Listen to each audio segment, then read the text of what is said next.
এনসিপির নেত্রী জুমা বলেছেন, আবার ডাক দিলে নাকি জনগণ রাজপথে নেমে যাবে। আপনারা ডাক দিলে বাল নামবো, কেডা নামবো এটা আমরা জানি। কেউই নামবো না বাংলাদেশের মানুষ। বাংলাদেশের মানুষের খাইয়া লইয়া কাম নাই তো, যে জনগণের ডাক দিবা আর নামা যাবে। ওরা ডাক দিলে কেউই নামবো না। নেতা কেডা? বিএনপিরে নামায় আনবিকার। তোকে প্রধানমন্ত্রীকে, প্রধানমন্ত্রীটা কি? নাগদা দুধ বলে দিছে মন্ত্রিত্ব, ডক্টর ইউনূসের সময় পারে না দেখা ছাইরা দিছে এই আসিফ ভুইয়া।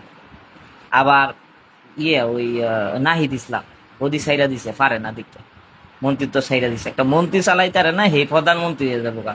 বেটা তোরা পরবর্তী জেনারেশন প্রধানমন্ত্রী, এটা সবাই মানি আমরা পরবর্তীতে। কিন্তু এখন প্রধানমন্ত্রী হওয়ার তোকে বয়স হয়েছে, নিজ দা বাল জ্বালাইছে, তোরা নিজের প্রধানমন্ত্রী দাবি করস। একটা ভালো একটা প্রধানমন্ত্রী রেডি করতালি না বেটা, বয়স্ক লোক একটা রেডি করতালি না, ডক্টর ইউনূসের মতন আরেকটা লোক রেডি করতালি না। তোরা আন্দোলনের ডাক দেস বেটা, আন্দোলনের ডাক দিবি। আন্দোলনের ডাক দিলে আমরা নামবো নাকি? এখন তোকে পিটাইলো আমরা নামতাম না, কারণ তোরা হুদা মিশে আন্দোলন করস পিটানি খাওয়ানোর লিগা। তোকে পিটাইলে আমাকে কি আহে যায়? আমরা জনগণ কোনো উপকার পাইছি?